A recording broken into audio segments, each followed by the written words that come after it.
Hello dear students, आपल्यापैकी almost बऱ्याच स्टुडंट्सचं स्वप्न असतं की आपण मोठे होऊन सैन्यामध्ये भरती व्हावं. माझं तरी पर्सनली खूप म्हणजे मला ना ते मिलिटरीचे लोक, आर्मी, नेव्ही असेचे लोक बघितले की एवढं फॅसिनेशन असायचं लहानपणापासून की वाव काय मस्त ना, असं आपण पण असं काहीतरी मस्त अधिकारी व्हावं वगैरे असं खूप वाटायचं लहानपणापासून. बट ट्रॅक हळूहळू चेंज होत गेला. पण आता तुम्ही 10वीत असाल आणि तुमची सुद्धा सैन्यामध्ये भरती व्हायची इच्छा असेल तर 10वीची परीक्षा झाल्यानंतर तुमच्यासाठी हा चान्स आहे. कसा ते आजच्या व्हिडिओच्या थ्रू सांगणार आहे. नीट बघून घ्या, समजून घ्या आणि खरंच ज्यांना पुढे जाऊन मोठे अधिकारी व्हायचं आहे सैन्यामध्ये त्या स्टुडंट्सनी ही संधी बिलकुल सोडू नका. तुमच्या मॅक्सिमम स्टुडंट्स पर्यंत ही माहिती पोचवा ज्यांचं देखील असं स्वप्न आहे तुमच्या माझ्यासारखंच की मोठं होऊन असं सैन्यामध्ये वगैरे भरती व्हायचं. सो आता इथे ही जी नोटिफिकेशन तुम्हाला दिसतंय हे आहे औरंगाबाद म्हणजेच छत्रपती संभाजीनगर इथे सैनिकी सेवापूर्व शिक्षण संस्था जी आहे त्या शिक्षण संस्थेद्वारे आलेलं हे नोटिफिकेशन आहे. तर महाराष्ट्रातील युवकांनी जास्तीत जास्त संख्येने संरक्षण सेवेमध्ये जावं यासाठी ऍक्च्युली ह्या संस्थेची स्थापना झालेली आहे. आणि जून 2025 मध्ये ही जी सैन्यामध्ये जी सेवापूर्व प्रशिक्षण देण्याचं जे म्हणजे तुमचं थोडक्यात जे ट्रेनिंग असणार आहे तर त्याच्या 49व्या तुकडीसाठी आता सध्या ऑनलाईन अर्ज मागवण्यात येत आहेत. त्यासाठीची पात्रता काय काय आहे नीट बघून घ्या.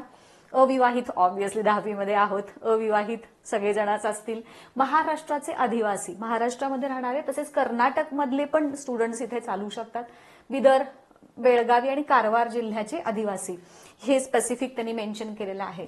2 जानेवारी 2008 ते 1 जानेवारी 2011च्या दरम्यानची तुमची बर्थ डेट म्हणजे जन्म असलं पाहिजे ह्या वर्षांच्या दरम्यान. मार्च, एप्रिल, मे 2025 मध्ये होणाऱ्या 10वीच्या परीक्षेला बसणारी हे स्टुडंट म्हणजे सगळे 10वीला जे आता आहेत ते सगळे ह्याच्यासाठी पात्र आहेत आणि जूनमध्ये 11वीला प्रवेश घेण्यासाठी पात्र असावा.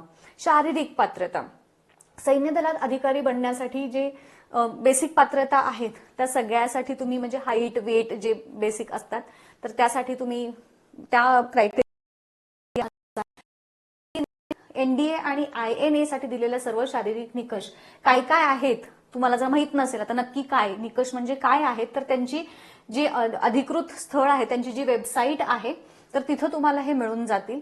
तरी पण बेसिक दिलेली आहे. उंची कमीत कमी 157 सेंटीमीटर, वजन 43, त्यानंतर रातांधळेपणा किंवा रंगांधळेपणा नसावा. रातांधळेपणा कलर तुम्हाला नाईट ब्लाइंडनेस, कलर ब्लाइंडनेस असं काही नसावं. छाती न फुगवता 74 सेंटीमीटर, फुगवून 79 सेंटीमीटर. NDE-INA प्रवेशासाठी डोळ्यांची क्षमता म्हणजे चष्मा वगैरे नसावा तुम्हाला. ह्या काही बेसिक गोष्टी ग्राह्य धरल्या जातात. आता तुमची होणार ह्याच्यासाठी लेखी परीक्षा आणि तुमची तशीच मुलाखत देखील होणार. मग लेखी परीक्षेमध्ये काय असणार तर 20 एप्रिल 2025 रोजी तुमची लेखी परीक्षा असणार आहे. त्याची केंद्रांची माहिती तुम्हाला त्यावेळेस सांगितले जाईल. 600 मार्कांचे प्रश्न बहुपर्यायी म्हणजेच मल्टिपल चॉईस वाले प्रश्नाचे ऑब्जेक्टिव्ह असतात तसे. त्याच्यामध्ये 75 क्वेश्चन्स हे गणिताचे आहेत. 75 प्रश्न सामान्य ज्ञान म्हणजे जनरल नॉलेज आणि म्हणजे ज्याला जनरल ॲबिलिटी टेस्ट असं म्हणतो. तर तुम्ही बेसिक आता तुम्ही जे काही कॉम्पिटिटिव्ह एक्झामसाठी प्रिपरेशन करत असाल वेगवेगळ्या तर तुमची ऑलरेडी ह्याची तयारी झालेली असते. सो तुम्हाला वेगळी काही प्रिपरेशन करायची गरज नाही आहे. एकूण 150 प्रश्न असणार. प्रत्येक योग्य उत्तराला 4 गुण आणि निगेटिव्ह मार्किंग सिस्टम आहे. एक चुकलं उत्तर की -1 गुण होणार.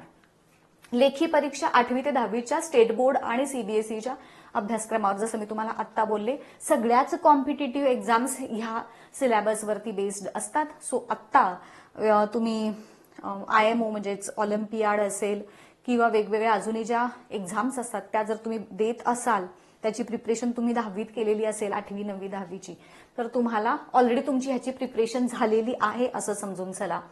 त्यानंतर मग जे ह्याच्यामध्ये पास होतील त्यांचा पुढे इंटरव्ह्यू होणार. आता ह्याच्यासाठीचा ऑनलाईन अर्ज तुम्हाला करायचा आहे. इथं काय दिलं SPIaurangabad.com हे त्यांची वेबसाईटचं नाव आहे. www.spiaurangabad.com. त्यानंतर परीक्षा शुल्क आहे. तुम्हाला जे फॉर्म भरायचे आहेत ऑनलाईन फॉर्म त्याच्यासाठी 450 ₹450 हे जे नॉन रिफंडेबल आहेत, एकदा फॉर्म भरले की भरले. Online credit card, debit card वगैरे हे सगळं नेट बँकिंग सगळं चालणार तुम्हाला. आता त्याच्या अटी त्या फॉर्मवरती लिहिलेल्या असतील त्या तुम्ही वाचून घ्यालच. अर्ज स्वीकारण्याची शेवटची तारीख 28 फेब्रुवारी संध्याकाळी 6 वाजेपर्यंत आहे. अजून आहेत 1-2 महिने. सो स्टुडंट्स, खरंच ही संधी जर तुम्हाला ह्याच्यासाठी तुम्ही एलिजिबल आहात आणि ही एक प्राईड असतं. आपण सैन्यामध्ये काम करतोय ना, हे खूप प्राईड अशी गोष्ट आहे आणि ही संधी खरंच तुम्ही चुकवू नका. हॉल तिकीट तुम्हाला 10 एप्रिलला वेबसाईटवरून मिळून जाईल. ते तुम्ही डाउनलोड करून घ्यायची आणि मग त्याची प्रिंट घेऊन ठेवायची. आणि ह्याच्यासाठी रिलेटेड काही ज्या सूचना दिल्या जातील ह्याच्यावरती, तर SBIaurangabad.com ह्याचं जे वेबसाईट आहे ती टाइम टू टाइम तुम्हाला चेक करायची आहे, सो दॅट पुढचे नोटिफिकेशन्स तुम्हाला ह्या परीक्षेच्या रिलेटेड मिळत जातील.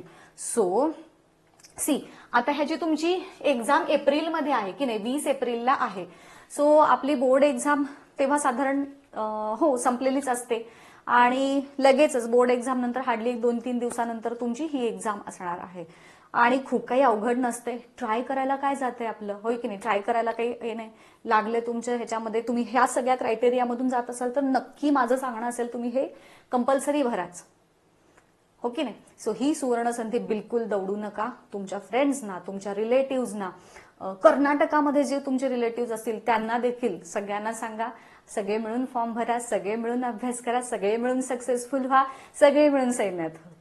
आणि मग मला नक्की कळवा नंतर ह्याच्याबद्दल, ज्यांनी फॉर्म भरलेले असतील आणि ज्यांचं पुढे सिलेक्शन झालं. I am waiting for your replies, responses. All the best to you. Thank you.